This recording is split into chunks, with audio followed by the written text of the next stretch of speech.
Hello बच्चों, चलिए प्रश्न को देखते हैं। प्रश्न दिया है, वयस्क मानव की आरबीसी अकेंद्रकी होती है। निम्न में से कौन सा या कौन से कथन इस लक्षण की सबसे उचित व्याख्या करता या करते हैं? पहला, इन्हें प्रजनन करने की आवश्यकता नहीं होती है। ये कायिक कोशिकाएं ये कायिक कोशिकाएं हैं। अगला, ये उपापचय नहीं करती। इनका समस्त आंतरिक स्थान ऑक्सीजन संवहन या परिवहन के लिए उपलब्ध उपलब्ध होता है। विकल्प हमारे पास दिए गए हैं केवल चार, केवल एक, एक, तीन और चार, दो और तीन। तो इस प्रश्न की मुख्य अवधारणा को समझते हैं।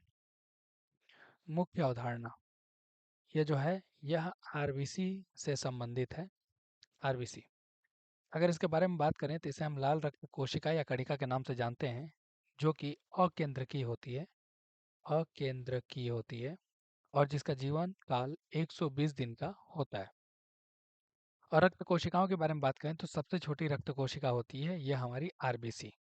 तो अगर हम बात करें इनमें से कौन सा सबसे उचित व्याख्या करता है, तो इन्हें प्रजनन की आवश्यकता नहीं होती है। यह बात बिल्कुल सही है, क्योंकि हम जानते हैं इनका उत्पादन अस्थिमज्जा में होता है और अपना ये 120 दिनों का जीवन काल पूरा करते हैं।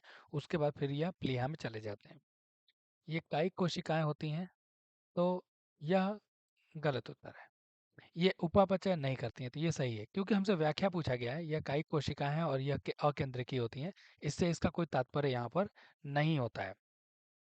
अब अगर बात करें इनमें समस्त आंतरिक स्थान ऑक्सीजन संवहन के लिए उपलब्ध होता है, तो ये भी बिल्कुल सही व्याख्या है। तो अगर हम बात करें विकल्पों के बारे में, तो हमारा विकल्प सी, एक, तीन और चार सही उत्तर हो जाएगा। आशा करते हैं इस प्रश्न का उत्तर आपको समझ में आया होगा। धन्यवाद।